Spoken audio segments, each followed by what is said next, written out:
Comment est-ce qu'on peut recevoir Jésus? Eh bien, restez avec nous, on va l'apprendre aujourd'hui à l'émission La Parole vivante.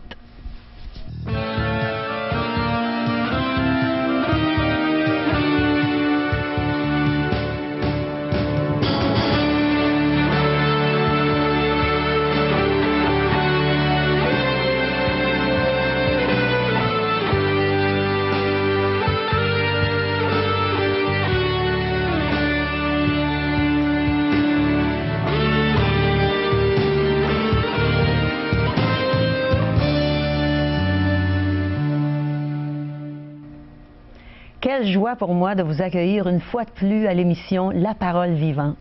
Vous savez, toute l'équipe de Radio Espoir et de Télé Espoir est dans la joie parce qu'on peut partager avec vous le vrai sens de Noël aujourd'hui. Alors, vous allez entendre un bon témoignage. Régent Joly va nous partager l'Évangile avec nous et je vais vous chanter quelque chose. Ça va être mon petit cadeau de Noël pour chacun de vous. Et n'oubliez pas, on s'attend d'avoir vos questions, vos impressions, tout ce que vous voulez nous dire. Contactez-nous à 1-877-l'Espoir, 1-877-537-7647 ou visitez notre site web espoir.ca. Alors, je fais un petit retour sur la question du début. Comment est-ce qu'on peut recevoir Jésus? Alors, le pasteur évangéliste Régent Joly est avec nous aujourd'hui et il va répondre à notre question, n'est-ce pas, Régent? Avec joie, avec plaisir, Caro. Et merci d'être là, chers téléspectateurs. Oui, j'ai aimé le terme que tu as utilisé au tout début de l'émission, accueillir ces gens. Nous accueillons les gens. Nous sommes sur la place publique, on ne peut pas demander mieux, hein, en pleine télévision. Alors les gens nous voient dans nos décors, là, en train de leur parler, de leur partager ce que nous vivons à travers les Saintes Écritures, à travers la Bible. C'est surtout l'aspect spirituel de notre vie ici qui nous est dévoilé, révélé à travers le média qui est la télé. Accueillir les gens, c'est-à-dire ouvrir les bras, leur faire une place, les inviter à venir chez nous dans cette période-ci de l'année, que de rencontres familiales, les gens ouvrent la porte de leur demeure, accueillent les bien-aimés, des amis. Et c'est la même chose. On devrait accueillir Dieu de la même façon que nous accueillons des êtres que nous chérissons, que nous aimons. Il y a un verset dans la Bible, dans le dernier livre de la Bible, c'est l'Apocalypse, chapitre 3, verset 20. C'est un peu désolant de le remettre dans le contexte parce que Jésus s'adresse à son Église, il s'adresse aux siens, à son peuple, à ses rachetés. Et il leur dit au verset 20, « Voici, je me tiens à la porte et je frappe. Si quelqu'un entend ma voix et ouvre la porte, j'entrerai chez lui, je souperai avec lui et lui avec moi. » Que s'est-il passé à cette Église pour que le Seigneur soit maintenant à l'extérieur et non plus à l'intérieur? Et là, il doit réclamer une place à nouveau, il doit revenir à la charge, frapper à la porte, puis il dit, si tu entends ma voix, et si tu ouvres, j'entrerai, je souperai avec toi, et tu souperas avec moi. Il y aura un échange, il y aura un partage. Et c'est ce que le Seigneur Jésus-Christ voudrait faire avec chacun d'entre nous, avec sa création, avec ses êtres qu'il chérit, parce qu'il a démontré, manifesté son amour avec la création qu'il nous a donnée.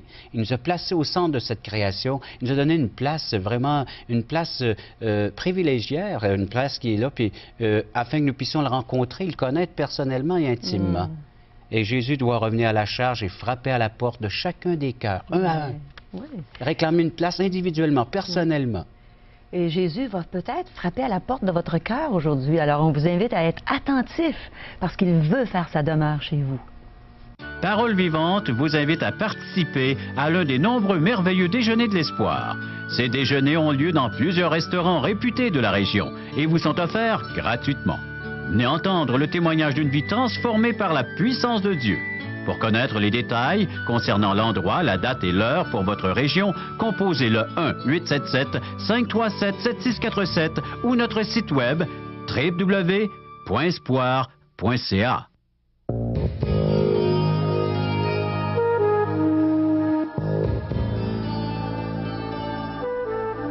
Qu'est-ce qu'il faut faire pour qu'il y ait de la place pour Jésus dans notre cœur? On va le savoir aujourd'hui. C'est Régent qui va nous en parler à travers la merveilleuse parole de Dieu.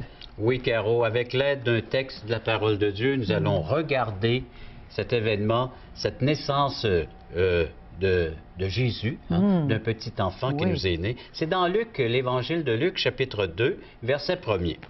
Vous avez une Bible à la maison, là, je vous encourage à aller la chercher ou prendre en note du moins les textes bibliques et vérifier par après chez vous à temps reposé où vous pouvez vous détendre et relaxer avec la parole de Dieu. Luc chapitre 2, verset 1er. En ce temps-là parut un édit de César Auguste ordonnant un recensement de toute la terre.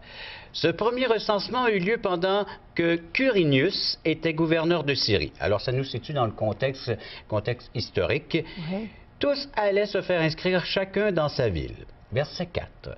Joseph aussi monta de la Galilée, de la ville de Nazareth, pour se rendre en Judée, dans la ville de David, appelée Bethléem, parce qu'il était de la maison de la famille de David, du roi David, qu'on peut lire son histoire dans l'Ancien Testament, afin de se faire inscrire avec Marie, sa fiancée, qui était enceinte. Pendant qu'ils étaient là, le temps où Marie devait accoucher arriva. Et elle enfanta son fils premier-né, elle l'emmaillota et le coucha dans une crèche, parce qu'il n'y avait pas de place pour eux dans l'hôtellerie. Premier abord, c'est un texte qui devrait nous décrire de la joie. Imaginez un enfant qui vient de naître, un enfant qui est sur le point d'accoucher. Ceux et celles qui sont papa puis maman, là, vous le savez. Ou plutôt une maman qui est sur le point d'accoucher. Oui, exact, oui. Ah oui, merci. Merci de... Alors, mais ceux et celles qui, les papas et les mamans quand même, oui. qui attendent un bébé, alors on prépare une place pour ce nouveau venu à la maison. Oui. Alors, déjà, il y a une pièce qu'on va aménager avec une couchette et puis tout ce qu'il faut pour que ce bébé soit avec tous les bons soins que les parents peuvent lui apporter. Oui. Et mais voilà que Jésus annonce sa venue dans l'Ancien Testament par la bouche des prophètes, et c'est comme s'il n'y avait plus personne qui attendait cette venue. La venue de Dieu qui s'est fait homme parmi les habitants de la terre pour venir manifester son amour. C'est triste. Et c'est là que ça devient triste, l'histoire. C'est les petits mots. Il n'y avait pas de place pour eux dans l'hôtellerie. Il est vrai que c'est la foule qui s'amène comme ça à Bethléem pour un recensement, mais une femme enceinte, me semble, moindrement dans l'autobus, qu'est-ce qu'on fait? On lui cède sa place. On lui cède sa place. On lui dit, ben voilà, il y a une place pour toi. Alors, bien non, pas de place. Et elle doit aller accoucher, et on connaît l'histoire, il va s'en dire, donc, dans la crèche et ainsi de suite, là où, naturellement, les animaux, d'habitude, viennent au monde, hein, dans cette crèche. Alors, c'est là que ça devient un peu sombre et un peu triste, cette histoire. Pas de place lorsqu'un enfant vient au monde. Alors donc, on se prépare pour la fête de Noël. C'est son anniversaire. En tout cas, c'est la date que nous, on s'est choisi en tant qu'homme pour souligner l'anniversaire d'un être cher, d'un être qui est né parmi nous, Jésus. 25 décembre. Ouais. Et à tous les ans, on va se rappeler que le 25 décembre, il nous est né un sauveur. Et qu'est-ce qui se passe dans le cadre de cette journée-là?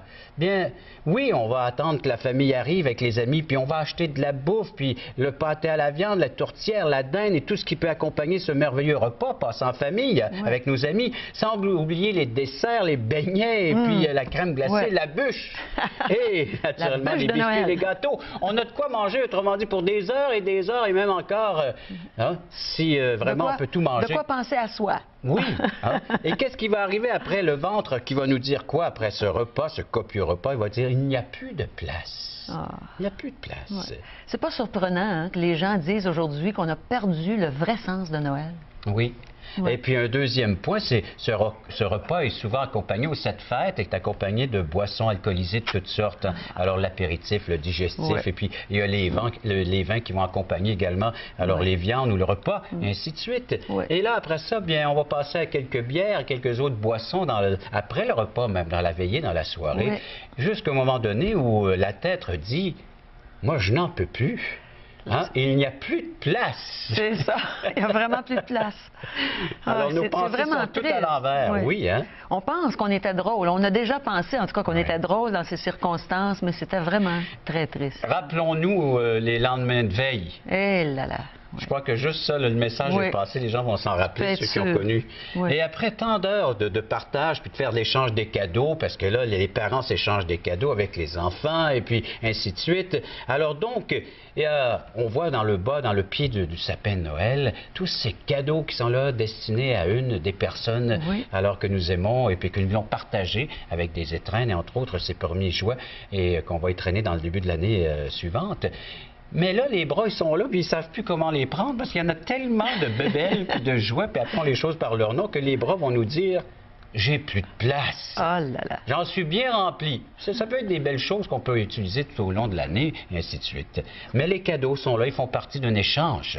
Il y a une valeur dans ces cadeaux-là. Ça devrait nous rappeler le cadeau parmi les cadeaux. Ouais. Alors donc, les bras nous disent. Et après ça, bien, on va regarder tout ce qu'on a pu aménager dans la maison, c'est-à-dire toute cette décoration du temps des fêtes. Alors donc, les guirlandes, le sapin de Noël. Tout éblouissant. Oui, c'est vrai, hein? Alors, les boules de Noël, les lumières, et puis jusqu'à ce que nos yeux disent. Il n'y a plus de place. Tu commences à voir, à saisir le sens du message. Alors, nos yeux sont tellement éblouis par toutes ces lumières et ces objets de décoration qu'il n'y a plus de place. Ces yeux en ont tellement vu. Et c'est la même chose pour, après ça arrive notre mononcle ou le cousin qui s'est joué un peu de musique, les rigodons, les chansons à répondre, et puis on danse et on danse jusqu'à ce que nos pieds disent. Je n'en peux plus. Il n'y a plus de place. Il n'y a plus de place pour danser. Et pourtant, à travers cet événement qui est cette fête de Noël, il y a une partie de nous-mêmes qui réclame, elle aussi, sa plénitude, qui réclame une pleine satisfaction. C'est notre âme. Avons-nous pensé à notre âme, cet aspect immatériel, spirituel de l'être humain? Mais au fait, où est celui que nous sommes venus fêter, l'enfant Jésus, n'est-ce pas son anniversaire? Où est-il? Il n'y a pas de place. Pas de place. Catastrophe. Catastrophe, hein? Il est sous le poids de tout ce que je viens de vous énumérer, ce qui représente pour nous la fête de Noël. Et il est enfoui sur tout cela. L'enfant Jésus. Oui, alors donc, nous sommes venus fêter l'enfant Jésus. Et on aimerait bien le souligner, cet anniversaire, mais ça prend la personne. Et cette personne se présente à travers ces textes que nous avons lus aussi bien dans l'Apocalypse, chapitre 3, verset 20, que Luc, chapitre 2. L'enfant est né. Il est venu sur cette terre. L'apôtre Jean nous dit qu'il est venu chez les siens, mais les siens ne l'ont pas reçu. Pas de place. Mais à tous ceux qui l'ont reçu, à ceux qui croient en son nom, cette parole de Dieu a donné le pouvoir de devenir des enfants de Dieu, à ceux qui ont bien voulu faire une place dans leur cœur. Alors, plus de place, et pourtant il y a une partie de nous-mêmes qui réclame sa présence, qui réclame ce Jésus sauveur, qui réclame ce Dieu. On va retrouver ça dans Luc chapitre 2, et on va juste lire les versets suivants. Verset 25. Quelques personnes étaient dans l'attente de la venue et ont reçu ce Jésus. Alors, Luc 2, 25, « Et voici, il y avait à Jérusalem un homme appelé Siméon. Cet homme était juste et pieux. Il attendait la consolation d'Israël et l'Esprit Saint était sur lui. Il avait été divinement averti par le Saint-Esprit qu'il ne mourrait point avant d'avoir vu le Christ du Seigneur. » Alors, il était tellement dans l'attente qu'il avait eu une révélation spéciale de la part de l'Esprit de Dieu, comme quoi qu'il le verrait, qu'il le toucherait avant que lui quitte cette terre. Ça, c'est merveilleux. Alors, c'est cette attente-là. C'est comme ça que le Seigneur aimerait que nous vivions jour après jour. De l'accueillir et de vivre avec, naturellement, cette espérance qu'un jour nous nous retrouverons là, avec lui, là-haut dans le ciel. Alors, il dit, en voyant cet enfant, verset 32, alors, verset 30 dit, « Mes yeux ont vu le salut, salut que tu as préparé devant tous les peuples, lumière pour éclairer les nations, la gloire d'Israël, ton peuple. » Il l'a vu, cette lumière, il l'a reçue. Une autre personne, verset 36, il y avait une prophétesse du nom d'Anne, fille de Phanuel, de la tribu d'Azer. Elle était fort avancée en âge, elle avait vécu 7 ans avec son mari depuis sa virginité. Restée veuve et âgée de 84 ans. Elle ne quittait pas le temple et elle servait Dieu nuit et jour dans le jeûne et dans la prière. Étant arrivée elle aussi à cette même heure, elle louait Dieu et elle parlait de Jésus à tous ceux qui attendaient la délivrance de Jérusalem. Ça faisait longtemps qu'elle l'attendait. Elle l'attendait. Alors un homme et une femme placés ici devant leur espérance, devant la venue de cet enfant, ils étaient animés par l'Esprit de Dieu pour l'accueillir. Alors oui, une présence qui accorde à tous ceux qui ont mis leur foi, une présence qui apporte des bénédictions, des bienfaits dans leur vie. Ça me rappelle quelque chose, Régent. Quand j'ai reçu Jésus, justement, dans mon cœur, il y a 28 ans, je lui ai dit, Seigneur, prends toute la place. Et il l'a fait. C'était le désir de mon cœur, il l'a fait. Et pour nous, chrétiens, des fois, on est porté à oublier ça. Mais il veut toujours avoir la meilleure place et prendre toute la place dans notre cœur. Et c'est tellement bon de lui appartenir et de savoir qu'il habite en nous. Caro, que ton témoignage puisse stimuler nos téléspectateurs à faire le même choix que tu as fait un jour, de faire une place, que nous puissions retirer dans nos cœurs tout ce qui nous empêche de voir et de contempler ce Fils qui nous apporte si grand salut venant de Dieu lui-même, cette lumière pour éclairer les nations. Et par le fait même, l'ayant reçu, eh bien, on va être poussé par ce même esprit à vouloir le partager avec d'autres. Et nos rencontres de famille deviendront un partage de ce salut, de ce bienfait de Dieu, de proclamer ce message au monde entier à tous ceux qui veulent bien attendre la délivrance, parce que le Seigneur revient un jour pour délivrer les siens. Mes amis, avez-vous compris ce beau message de délivrance, cette délivrance que Dieu accorde à tous ceux qui mettent leur foi en Jésus seul, pour le pardon de leurs péchés, le don gratuit de la vie éternelle. Vous ne pouvez pas avoir un plus beau cadeau de Noël que celui de Jésus.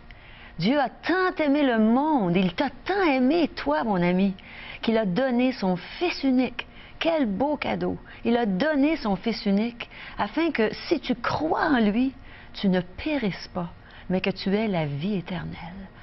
On ne mérite pas la vie éternelle, personne d'entre nous, mais il veut nous la donner gratuitement et il s'invite, mon ami, il s'invite dans ton cœur présentement.